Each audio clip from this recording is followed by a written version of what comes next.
Tu ne vas nulle part. Ma sœur m'a regardé droit dans les yeux, a déchiré mon passeport en deux et l'a laissé tomber directement dans la cuvette des toilettes.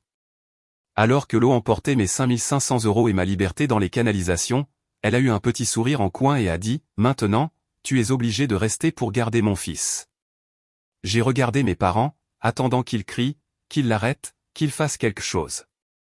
Ils n'ont rien fait. Ils se tenaient dans l'encadrement de la porte et riaient. À cet instant précis, j'ai réalisé que ce n'était plus une maison familiale. C'était une prison, et je devais m'en évader. Je restais là, à regarder mon avenir disparaître dans les égouts pendant que les gens censés m'aimer se moquaient de moi. Avant de vous dire ce que j'ai trouvé dans le bureau de mon père et qui a tout changé, dites-moi en commentaire, quelle est la chose impardonnable qu'un membre de votre famille vous a faite? J'ai claqué la porte de ma chambre et coincé une chaise sous la poignée.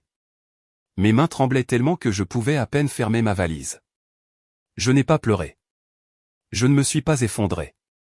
J'ai attrapé la pile de factures sur mon bureau, la preuve de toutes ces nuits passées à travailler en tant que graphiste freelance depuis 2 ans, et je les ai jetées dans mon sac.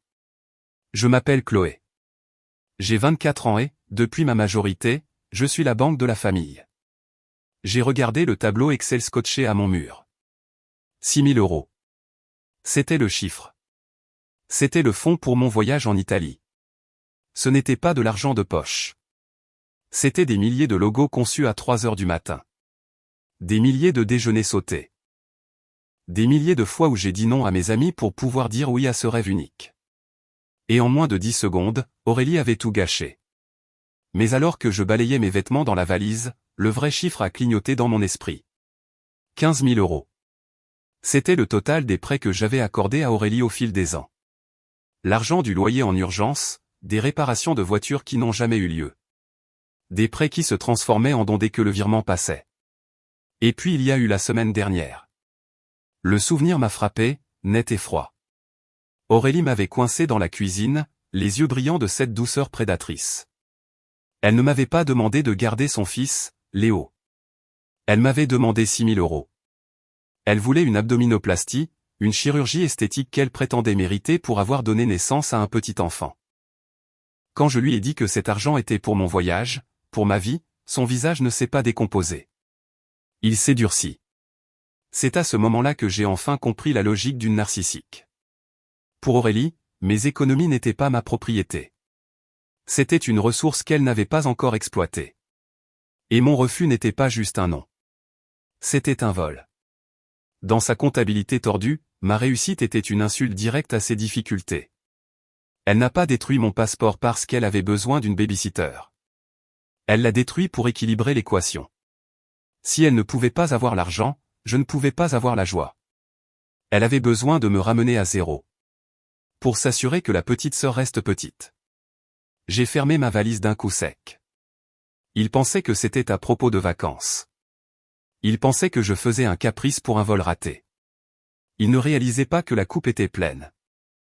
J'avais fini de payer la taxe Aurélie. J'ai pris mon sac et je me suis dirigé vers la porte. Je ne partais pas juste pour la nuit. Je clôturais le compte pour de bon. Je n'ai pas couru. Courir vous donne l'air d'une proie. J'ai descendu les escaliers, mon sac en bandoulière, mes bottines frappant le parquet d'un rythme régulier. Je sentais leurs yeux dans mon dos. Aurélie, son mari Thomas, ma mère Martine. Mais je ne me suis pas retourné. J'avais un seul but, la porte d'entrée. J'ai tendu la main vers la poignée en laiton, mes doigts à quelques centimètres du métal froid, quand une main a claqué contre le bois juste à côté de ma tête. C'était mon père. Gérard ne ressemblait pas à l'homme qui m'avait appris à faire du vélo. Il ressemblait au videur d'une boîte de nuit où je n'avais pas le droit d'entrer. Il n'a pas dit un mot. Il a juste levé la main et a verrouillé le pen dormant. Le clic a résonné dans l'entrée comme le marteau d'un juge. Il s'est tourné vers moi, croisant les bras sur sa poitrine, sa carrure remplissant l'espace. Il ne maintenait pas la paix. Il bloquait la sortie. « Pousse-toi », ai-je dit. Ma voix était basse, dénuée du tremblement que je ressentais dans mes genoux. « Tu ne vas pas abandonner cette famille », a-t-il grogné. « Tu vas faire demi-tour, retourner dans cette cuisine et t'excuser auprès de ta sœur. » Je l'ai fixée. Elle a jeté mon passeport dans les toilettes. Elle a volé mes économies. Et tu veux que je m'excuse? Elle est stressée, Chloé, ma mère, Martine, s'est avancée près de lui. Sa voix n'était plus apaisante. Elle était sèche. Impatiente. Ne sois pas dramatique. Fais juste le virement sur le compte d'Aurélie. Si tu lui donnes les 6 000 €, on peut oublier que tu as essayé de t'enfuir. On peut redevenir une famille. L'air a quitté mes poumons. C'était là. La vérité nue et laide. Il ne voulait pas une réconciliation. Il voulait une transaction. Ce n'était pas une intervention familiale. C'était une prise d'otage. Il me retenait dans ma maison d'enfance jusqu'à ce que je paie la taxe Aurélie. J'ai regardé le visage de ma mère. Pendant des années, j'ai cru qu'elle était victime des colères d'Aurélie, tout comme moi. Je pensais qu'elle marchait sur des œufs pour avoir la paix. Mais alors qu'elle se tenait là, bloquant ma fuite, exigeant mes économies pour financer la chirurgie de confort de son enfant roi, l'illusion s'est brisée. Ce n'étaient pas des gardiens de la paix. C'étaient des boucliers humains. Ils savaient qu'Aurélie était un monstre. Ils l'avaient créée, nourrie et encouragée. Mais ils étaient trop faibles pour gérer sa rage. Alors ils ont fait un calcul. C'était plus facile de me sacrifier, moi, la calme, la gentille, que de tenir tête au tyran. Ils préféraient me regarder saigner financièrement plutôt que d'écouter Aurélie hurler pendant 5 minutes. Ils ne protégeaient pas la famille. Ils protégeaient leur propre confort au prix de ma survie. Vous ne demandez pas de l'aide, ai-je dit, ma voix tranchant la tension. Vous m'extorquez. On t'éduque, a crié mon père, le visage rougeoyant. Maintenant donne-nous le téléphone et fais le virement, ou tu ne sors pas de cette maison. J'ai regardé le verrou. J'ai regardé les poings serrés de mon père. J'ai réalisé que je ne pouvais pas le bousculer. Il était plus fort que moi, et il était désespéré, mais il oubliait une chose. J'ai grandi dans cette maison, moi aussi. Je savais où les cadavres étaient enterrés, et je savais exactement où il gardait ses secrets. D'accord, ai-je menti en reculant et en lâchant mon sac. Vous avez gagné. Je dois aller aux toilettes d'abord. Ensuite, je la paierai. Ils se sont détendus. Juste une fraction de seconde. La satisfaction suffisante sur le visage de ma mère m'a donné envie de hurler, mais j'ai ravalé ma rage. Je me suis retourné et je me suis éloigné de la porte, mais je ne suis pas allé vers les toilettes. J'ai sprinté vers le fond de la maison, droit vers la seule pièce que mon père considérait comme son sanctuaire. J'ai pivoté sur mes talons et j'ai détalé dans le couloir. Mon père s'est jeté en avant, ses doigts effleurant la sangle de mon sac, mais il était trop lent. J'ai atteint la lourde porte en chêne de son bureau à domicile. Je me suis jeté à l'intérieur et je l'ai claqué. J'ai tourné le verrou et enclenché le loquet de sécurité au sol juste au moment où son épaule heurtait le bois de l'autre côté. La porte a tremblé, mais elle a tenu. Cette pièce était son sanctuaire construit pour laisser le monde dehors.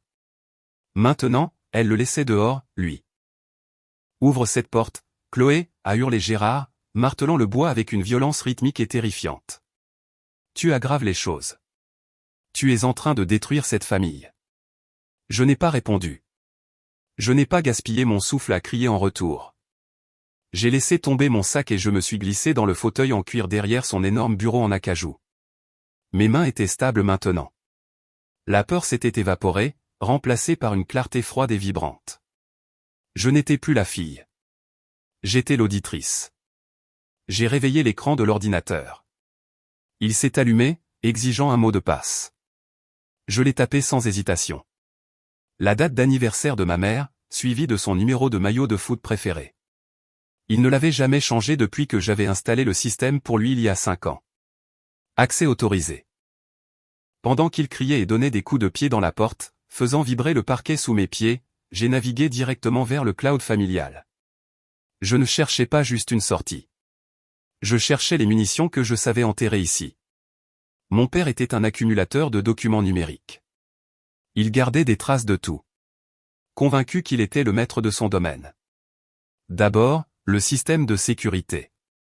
J'ai sorti la chronologie d'il y a 20 minutes. C'était là. Les images HD du couloir. Aurélie déchirant le passeport. Le sourire en coin. La chasse d'eau. Puis les images du salon, mon père bloquant la porte, ma mère exigeant le virement. Tout y était. Extorsion, séquestration, destruction de biens. J'ai téléchargé les clips sur mon téléphone et envoyé une copie de sauvegarde sur un serveur sécurisé. Mais je n'avais pas fini. Je savais qu'il y avait autre chose. Depuis des mois, j'avais remarqué des lettres étranges arrivant de banques que je ne reconnaissais pas. Des lettres que ma mère arrachait de la boîte aux lettres pour les cacher dans son sac à main. J'ai ouvert le dossier intitulé « Finance » et cliqué dans les sous-dossiers jusqu'à ce que j'en trouve un simplement nommé « A ». J'ai ouvert le premier PDF. C'était un relevé de carte de crédit. Le solde était de 15 000 €. Le nom du titulaire de la carte était Thomas, le mari d'Aurélie, mais l'adresse de facturation n'était pas leur appartement. C'était une boîte postale au nom de mon père. J'ai ouvert le suivant.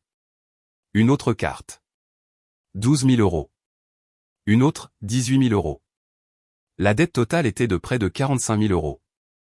J'ai fixé l'écran, la lumière bleue se reflétant dans mes yeux.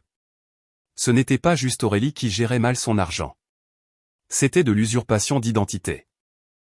Elle avait ouvert des cartes de crédit secrètes au nom de son mari pour financer son train de vie. Et mes parents ne faisaient pas que l'ignorer. Ils facilitaient la chose. Ils recevaient les relevés, cachaient le courrier et l'aidaient à faire les paiements minimums depuis leur compte retraite pour empêcher Thomas de le découvrir. La réalisation m'a frappé avec la force d'un coup physique. Ils ne la protégeaient pas seulement des conséquences. Ils étaient complices actifs de fraude financière. Ils étaient prêts à laisser la solvabilité de Thomas imploser, prêts à le laisser se noyer dans une dette qu'ils n'avaient pas créée, juste pour garder leur enfant roi heureuse. C'était l'expression ultime de la culpabilité des facilitateurs, ils étaient devenus des criminels pour éviter l'inconfort de la tenir responsable. Dehors, les coups ont cessé. Chloé. La voix de ma mère a traversé le bois, tremblante et larmoyante. S'il te plaît, on veut juste t'aider. Ne fais rien que tu ne pourras pas effacer. Je ne fais rien, ai-je chuchoté à la pièce vide. Je fais juste suivre le courrier. J'ai compilé les relevés de cartes de crédit dans un seul dossier PDF. J'ai joint les images de sécurité de la destruction du passeport. J'ai ouvert un nouvel email, tapé l'adresse professionnelle de Thomas dans la ligne du destinataire et ajouté l'objet « La dette que tu ignores ». J'ai passé la souris sur le bouton envoyer. C'était l'option nucléaire. Cela mettrait fin au mariage d'Aurélie. Cela exposerait mes parents. Cela brûlerait l'arbre généalogique jusqu'aux racines. J'ai pensé à mes 6 000 € tourbillonnant dans les toilettes. J'ai pensé au verrou sur la porte d'entrée. J'ai cliqué sur envoyer. Puis j'ai composé le 17. Police secours, quelle est votre urgence? Je m'appelle Chloé. Je suis retenu contre mon gré au 28 rue des Érables. Mon père a barricadé les portes et refuse de me laisser partir. Je suis en danger immédiat. Je n'ai pas attendu les questions de l'opérateur. J'ai vu les lumières rouges et bleues balayer les murs du bureau, peignant la pièce d'un stroboscope d'urgence. Ils ont été rapides. J'ai raccroché le téléphone et pris une grande inspiration. Je pensais que le cauchemar touchait à sa fin. Je pensais que la cavalerie était arrivée pour briser le siège. J'ai déverrouillé le pen dormant. Au moment où le loquet a cliqué, la porte ne s'est pas contentée de s'ouvrir. Elle a été projetée à la volée. Mais ce n'était pas la police qui se tenait là. C'était Aurélie. Et elle ne ressemblait pas au tyran qui martelait le bois quelques secondes plus tôt. Elle ressemblait à la victime d'un massacre. Du sang coulait sur sa joue gauche. De profondes griffures déchiquetaient son visage, des lignes fraîches et colériques que je savais, avec une certitude écœurante, avoir été sculptées par ses propres ongles dans le couloir pendant que j'étais au téléphone. Son chemisier était déchiré à l'épaule, exposant sa bretelle. Ses cheveux étaient un nid chaotique. Au secours, a-t-elle hurlé, le son brut et terrifiant. Elle s'est jetée en arrière dans le couloir juste au moment où la porte d'entrée s'ouvrait avec fracas et que 2 policiers en uniforme faisaient irruption. Aidez-moi. Elle est devenue folle. Elle a essayé de me tuer. Elle s'est effondrée aux pieds de l'officier principal, sanglotant hystériquement, son corps tremblant de ce qui ressemblait à un traumatisme, mais qui était en fait de l'adrénaline. Elle a pointé un doigt tremblant vers moi, figé dans l'encadrement de la porte du bureau. Ma sœur, elle m'a attaqué. Elle a volé ma bague en diamant, et quand j'ai essayé de la récupérer, elle. Regardez ce qu'elle a fait. Je restais là, les mains vides, mon sac au sol. Je ne l'avais pas touchée. Je n'avais pas été à moins de 3 mètres d'elle depuis que j'avais couru vers le bureau. Le policier m'a regardé. Il ne voyait pas une otage qui s'était enfermée pour sa sécurité. Il voyait une femme froide et immobile se tenant au-dessus d'une mère en sang et en pleurs. « Madame, montrez-moi vos mains », a ordonné l'officier, sa main posée sur son étui. « Je ne l'ai pas touchée », ai-je dit. Ma voix était calme mais tendue par le choc. Elle s'est fait ça toute seule. Elle ment.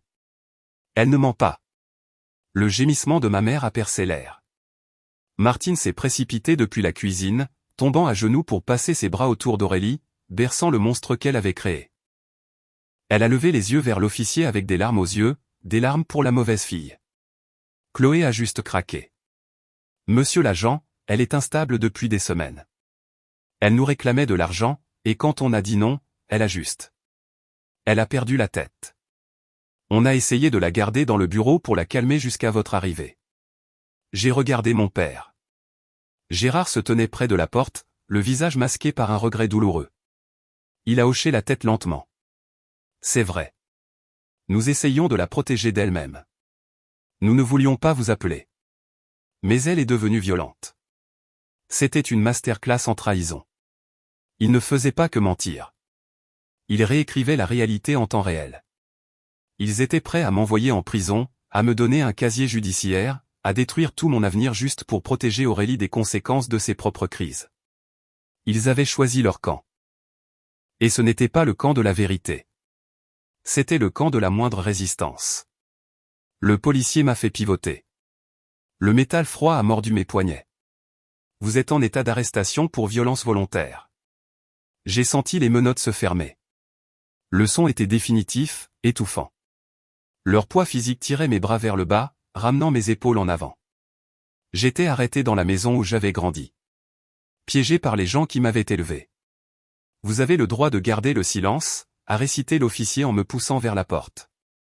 Alors qu'il me faisait défiler devant le petit groupe formé par ma famille, Aurélie a levé les yeux de ses sanglots théâtraux. Elle a enfoui son visage dans l'épaule de ma mère, faisant semblant de cacher sa douleur, mais elle s'est tournée juste assez pour que je sois la seule à la voir. Les larmes se sont arrêtées instantanément. La peur a disparu, et il était là de nouveau, ce petit sourire toxique et lent. J'ai gagné, disaient ses yeux. Tu as essayé de combattre l'enfant roi, et maintenant tu vas tout perdre. L'injustice me brûlait la gorge comme de la bile. Ils avaient volé mon argent, détruit mes biens, m'avaient prise en otage, et maintenant ils me faisaient porter le chapeau pour un délit grave. Ça ressemblait à la fin. On aurait dit que la méchante avait gagné. Mais Aurélie avait oublié une chose. Elle avait oublié que je n'étais pas juste la sœur qu'elle harcelait. J'étais celle qui avait installé le Wi-Fi. J'étais celle qui avait installé les applications. Et je savais exactement ce que le petit œil clignotant au coin du plafond avait vu. J'ai gardé ma voix stable alors qu'Aurélie hurlait et que ma mère suppliait. Monsieur l'agent, mon téléphone est dans ma poche arrière. Déverrouillez-le. L'application de sécurité a tout enregistré sur le cloud. Il a hésité, puis a sorti mon téléphone, l'a déverrouillé et a appuyé sur lecture. Dans le silence, nous avons tous écouté. Mon père me menaçant, bloquant la porte. Aurélie se griffant son propre visage avant de prétendre que je l'avais attaqué.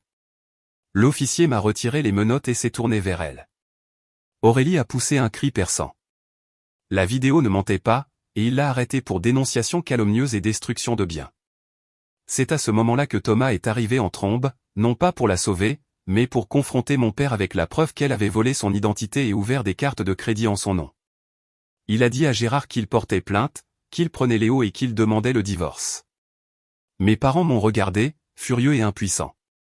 Mon père a aboyé que j'étais désormais SDF. Mais j'ai juste ri. Je lui ai tendu l'acte notarié, il m'avait mis sur le titre de propriété de la maison il y a des années quand il était interdit bancaire. Je possédais désormais la moitié de la maison en indivision et j'allais forcer la vente en justice à moins qu'il ne me verse 50 000 € sous 30 jours. Il ne les avait pas. 6 mois plus tard, je mangeais une glace à Rome quand le virement est arrivé sur mon téléphone. 62 450 €. Aurélie a plaidé coupable et a écopé de sursis. Thomas a obtenu la garde et mes parents ont perdu leur maison, ils vivent maintenant entassés dans un appartement avec elle. J'ai pris un selfie, je l'ai envoyé sur le groupe de discussion familiale avec la légende, ça valait le coup d'attendre, et je les ai tous bloqués. Pour la première fois, je me suis senti libre. La famille, ce n'est pas se sacrifier sans retour. La paix vient quand on s'en va.